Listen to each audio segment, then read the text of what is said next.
Buenos días, amigos. Desde Madrid, al lado del Palacio de la Moncloa. Hoy vamos a hablar de Europa, de la banca, de los bancos que siguen en crisis y sobre todo vamos a hablar de mi guerra particular con Florentino Pérez Rodríguez. Antes de nada, como siempre, para que no lo olvidéis, los derivados. ¿Por qué se llaman derivados así? Y el libro El traje a rayas de los banqueros. Esta otra notita os habla de la crisis de Europa. En el fondo, de que Europa y el BCE solo se preocupan de Alemania, también de Francia, algo, y respecto a los demás, lo justo para que no hagan daño a Alemania. Por eso es por lo que Alemania y Europa tienen grandes problemas para sobrevivir. La prensa de hoy nos comenta una cosa curiosa. Bruselas dobla el plan Juncker hasta los 630.000 millones. Cuentos chinos. Explicaré luego por qué. En la segunda parte. Otra nota curiosa. El rey de Arabia Saudí encarga un ave de lujo.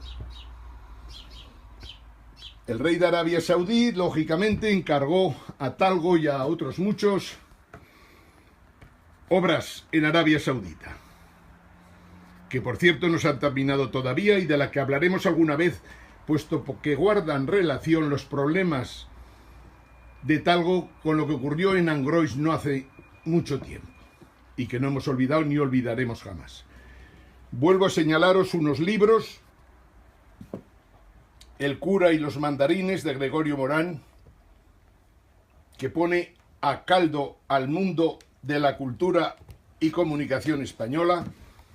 Un libro que hay que tenerlo en mente, que es El cisne negro, de Taleb, que habla de las posibles crisis que nos pueden llegar.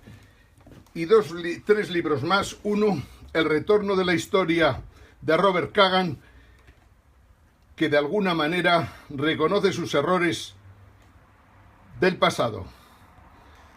Un gran libro que es vital para entender lo que será el poscapitalismo, Paul Mason, Hacia un nuevo futuro. No es suficiente, pero sí que tiene los mimbres para que seamos capaces de entender cómo evolucionará el poscapitalismo.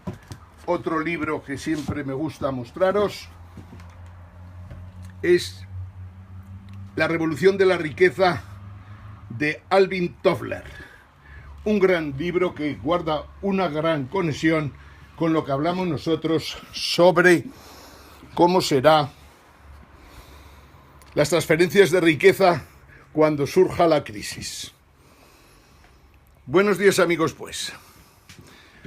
Hoy vamos a hablar de Florentino Pérez Rodríguez, entre otras cosas. Me ha hecho perder la mañana, he tenido que recoger una documentación, porque cuando hablas de Florentino, lo más sencillo es que te lleve a los juzgados.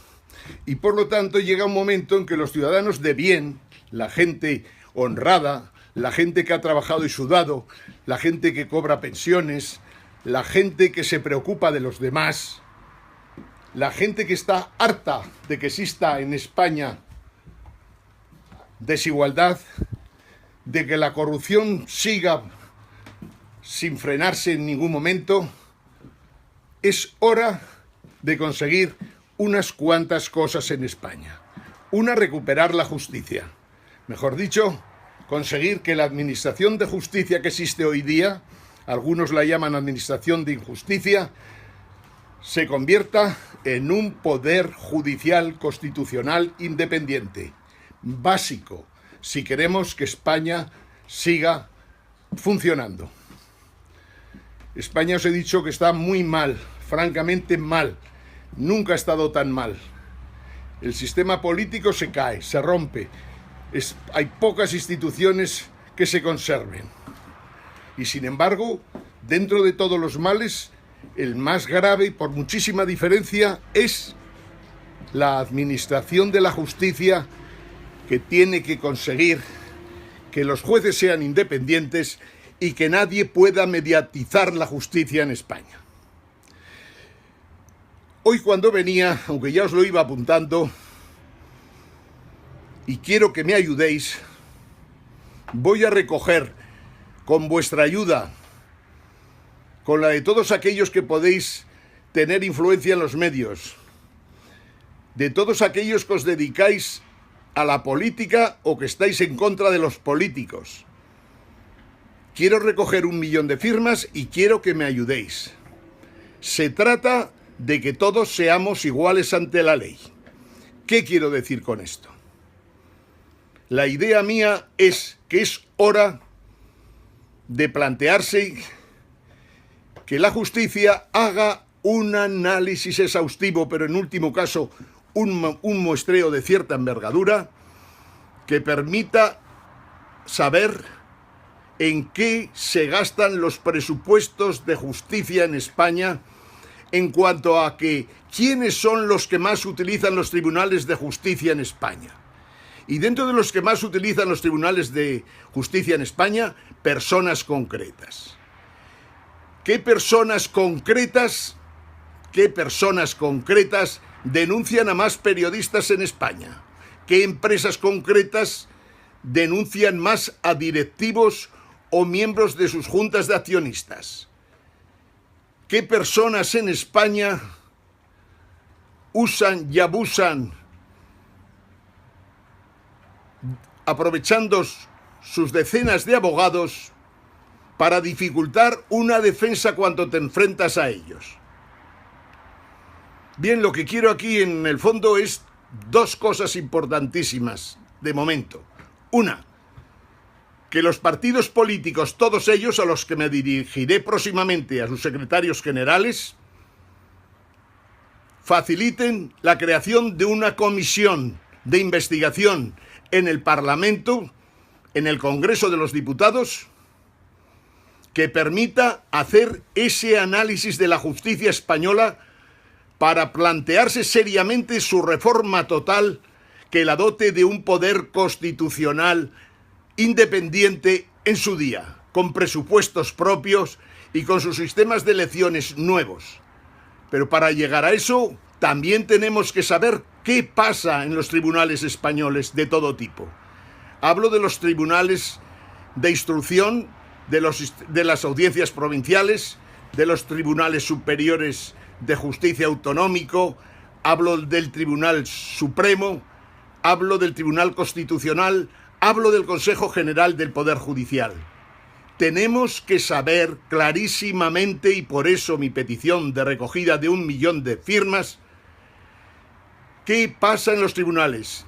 Y un apartadito especial debemos, y creo que es vital para España, para resolver una buena parte de sus problemas, simplemente para recuperar el libre mercado, simplemente para que no existan palcos de fútbol como el del Real Madrid o el del Barcelona, en la que tenemos que lamentar la imagen que se da al resto del mundo y al resto de los españoles, que ven cómo personas que conceden contratos están en el palco, personas que juzgan juicios están en el palco, personas que normalmente no deberían estar, sencillamente para dar una mejor imagen, están en el palco. Aquí me refiero a todos los partidos políticos y especialmente a todos los que ocupan puestos de poder en las administraciones. Aquellos que conceden contratos, sean jefes de departamento o sean presidentes de autonomía. A todos ellos me dirijo sencillamente para pedirles que no vayan al palco. Sencillamente para mejorar la imagen de España. A todos los que me estáis escuchando os pido que me ayudéis a recoger 1 millón de firmas, y a los partidos políticos y secretarios generales que por favor nos ayuden a hacer una comisión de investigación para conocer cómo funciona la justicia y en particular cuántos pleitos a favor o en contra lleva Florentino Pérez Rodríguez en los tribunales españoles. No solo él, hay unos cuantos más, pero seguramente con los dedos de una mano sobra para ver los que usan de los juzgados como 1000 veces más que los mortales corrientes como yo, y que sin embargo no estamos dispuestos a pagar los presupuestos de los tribunales para que los disfruten otros. Al Consejo General del Poder Judicial también le voy a solicitar que analice un caso concreto que me parece frustrante, que dificulta que sigamos teniendo esperanza y confianza en la justicia, y que en el fondo se debe a que hay gente que en los juzgados tienen más poder que otros. Hay gente que maneja los juzgados prácticamente. Son como ratas que se mueven por allá y son capaces de que todo salga adelante conforme ellos quieren que salga. Aquí me refiero a muchas personas que consideran que la justicia no es algo grande, importante, como para que en el fondo en este país haya libertad y democracia. Contra esos es contra los que estamos. Bien, a lo largo de estos próximos días os contaré situaciones concretas de por qué a veces hay que realizar un hecho como el que ha hecho la señorita Barberá para retrasar sus historias, que es cuando un juez no te da confianza o no te da seguridad, pues hay que pedir, lógicamente, su revocación utilizando los procedimientos jurídicos habituales. La recusación, por ejemplo, la denuncia a un tribunal superior, pero sobre todo la denuncia al Consejo General del Poder Judicial. Bien, iremos hablando de muchos de estos casos y de cómo casos que se ganan en los tribunales inferiores pasan a los intermedios o a los más arriba todavía y escritos de sobreseimiento van al papel de la basura por los comportamientos de ciertos ciudadanos en España. No digo que no sea legal lo que hacen. Sencillamente lo que digo es que es un uso y abuso de los tribunales en beneficio de muy poquitas personas. E insisto, el palco del Real Madrid debería plantearse el Consejo General del Poder Judicial de prohibir a todos y cada uno de sus miembros, estoy hablando del aparato del Poder Judicial, de los jueces, esta gente no puede estar en el palco del Real Madrid sencillamente porque nos hacen dudar de que pueda haber justicia igual para todos. Dicho esto, y repitiendo, quiero recoger 1 millón de firmas sencillamente para que se haga un análisis exhaustivo total y uno parcial dedicado a Florentino Pérez Rodríguez, en el que se analicen todos los casos que se han llevado por y en contra de él a lo largo de los últimos 10 años, por no exagerar, especialmente mientras ha sido presidente del Real Madrid. Cambio de tercio. Hablamos ahora de Juncker. Lo que Juncker promete ahora, o lo que prometió ayer, es como siempre un sueño de una noche de verano, de este verano que termina en estos momentos. Juncker sabe que fracasó su plan anterior de 315.000 millones. Algunos se han podido apoyar, o algunos han podido conseguir alguna cosa, pero en general ha sido un fracaso total. Pedir en estos momentos, o decir que vas a doblar el plan hasta 630.000 millones de euros, cuando no hay dinero contante y sonante para cubrir esos 630.000 millones de euros, es una falsedad a nivel continental. Y por eso la tenemos que denunciar. Juncker es un pésimo presidente y Barroso lo fue peor.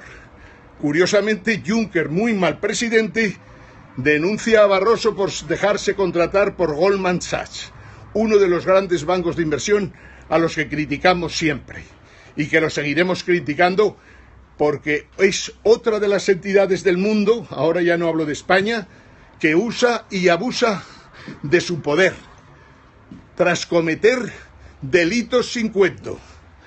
Hoy sale en la prensa un caso más de la banca americana. Si no recuerdo mal, Wells Fargo, un banco en que sus empleados eran capaces de abrir cuentas, duplicar cuentas de sus clientes sin que estos lo supieran y encima hacerles cargos completamente fraudulentos. Cuando se ha analizado el caso de Wells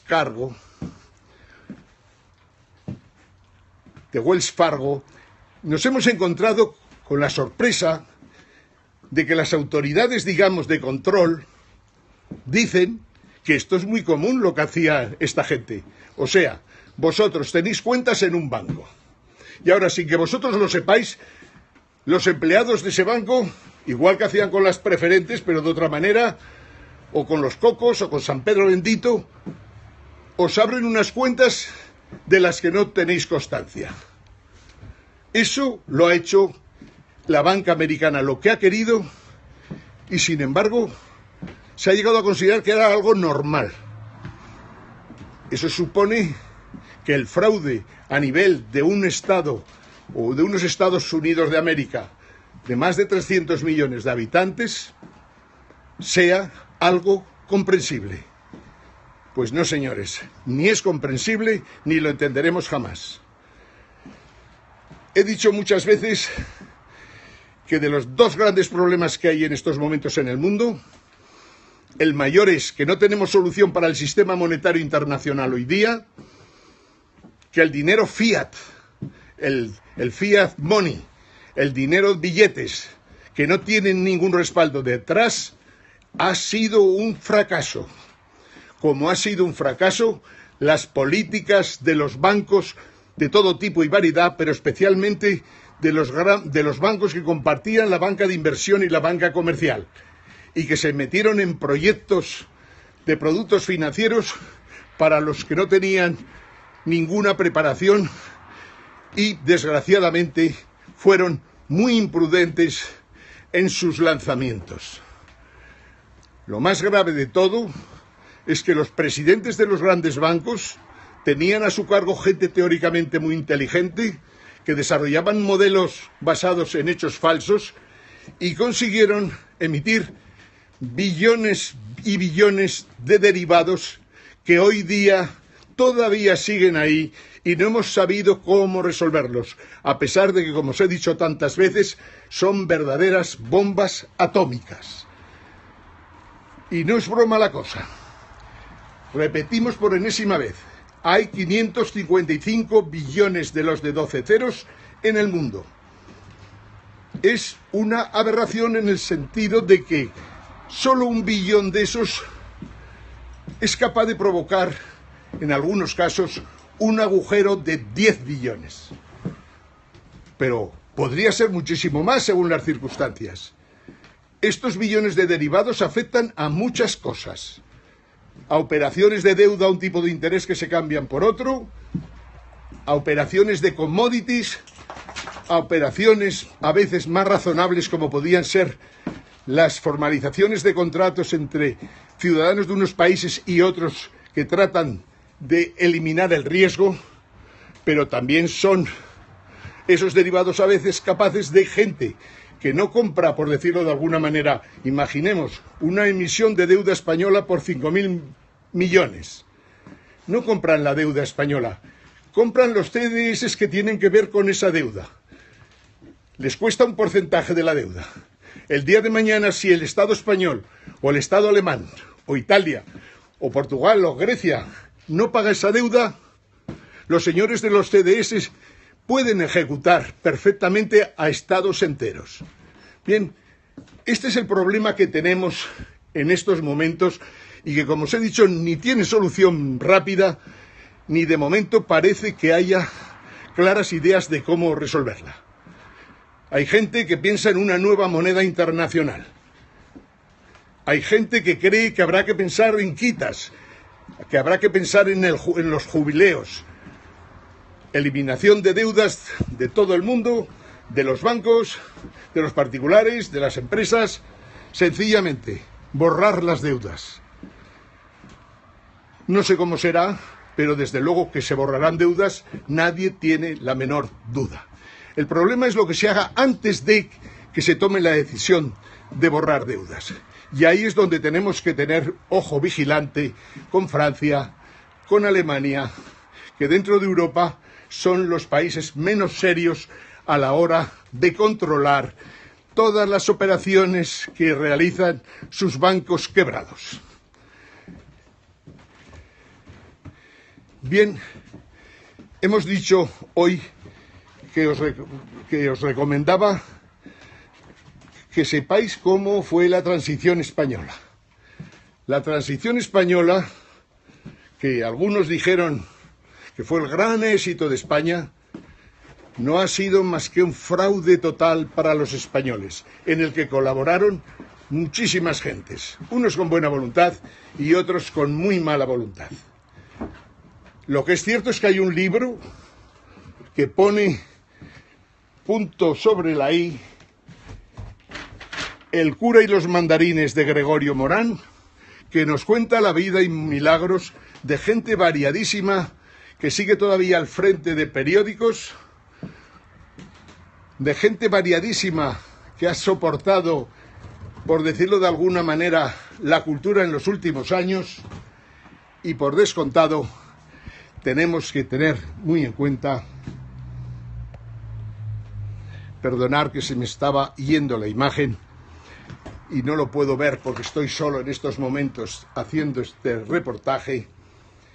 Lo cierto es que Gregorio Morán ha hecho uno de los mejores libros que yo recuerdo que hablen de la transición, de lo que llamamos democracia y de cómo nos engañaron con sus currículos de la época de la dictadura.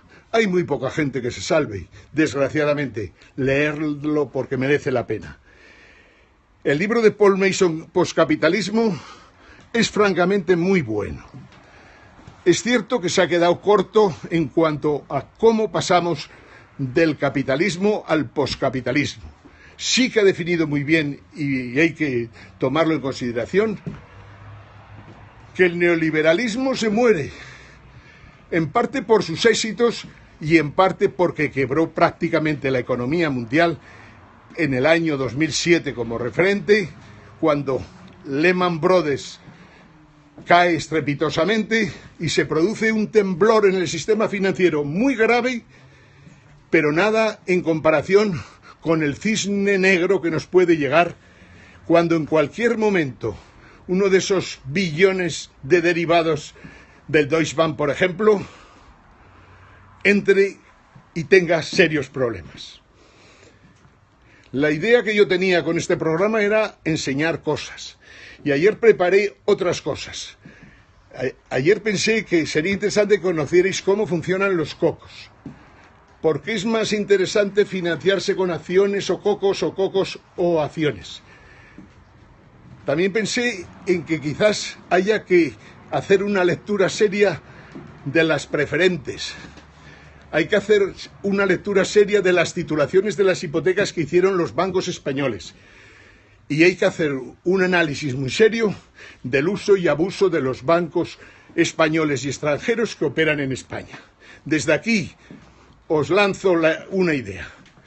No se puede consentir bajo ningún concepto que a estas alturas del siglo XXI tengamos que denunciar a los bancos que nos cobran tipos de interés del 30% por el uso de unas tarjetas que en el fondo afectan a millones y millones de españoles. Digo que no se puede consentir que cobren intereses abusivos del 30%.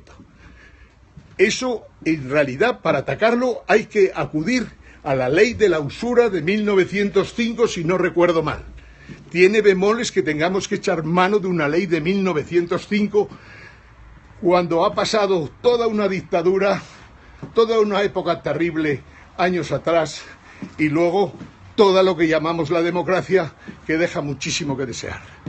Desde aquí, clarísimo, los bancos son culpables de la crisis que han provocado en Occidente. Son culpables de la crisis que hay en España, difícil de resolver en estos momentos. Por no decir imposible. Nada imposible, porque en el fondo nuestras cifras, comparadas con las de Alemania, Francia, Reino Unido, Estados Unidos, China, etcétera, etcétera, nuestras cifras en el fondo se limitan a ver cómo resolvemos los problemas de 4 billones de deuda que tenemos en conjunto la economía española, un poco más incluso. No os creáis nada de lo que os dicen. No hay nada correcto hoy día en las informaciones económicas aportadas directamente por el gobierno, administraciones de todo tipo, comunidades, diputaciones. A medida que vamos bajando la información es quizás un poquito mejor, pero desde luego no hay que creer en absoluto las informaciones que nos da el Banco de España, no hay que creer para nada las informaciones parciales de la vicepresidenta y del Ministerio de Economía y Hacienda.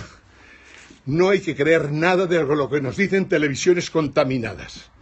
A esas televisiones les pido que, ya que en su día no nos dejaron participar cuando les pareció oportuno, a esas televisiones que decían que nuestros argumentos eran bestias, cuando decíamos que el PSOE caía y después caería el PP, a esas televisiones que querían mantener el bipartidismo, a esas televisiones de la Iglesia y de verdaderos golfos por ahí, a esas televisiones les pido que nos dejen hablar, y que nos dejen hablar de la justicia en España, de la administración de la injusticia, de cómo se puede cambiar la justicia en España y de cómo pueden cambiar ellos mismos.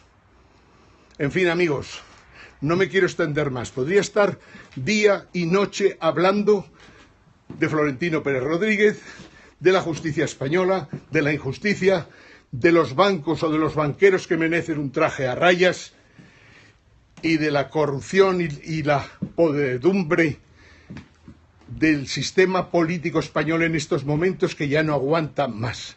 A los secretarios generales de los partidos, por favor, que se tomen por una vez en serio al menos un solo tema.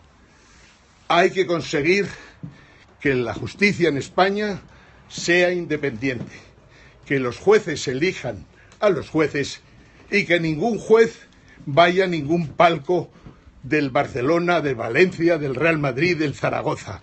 Nadie puede ir para que no se vea contaminado y para que podamos seguir teniendo confianza en la justicia. Desde Madrid, al lado del Palacio de la Moncloa, saludos a todos, amigos.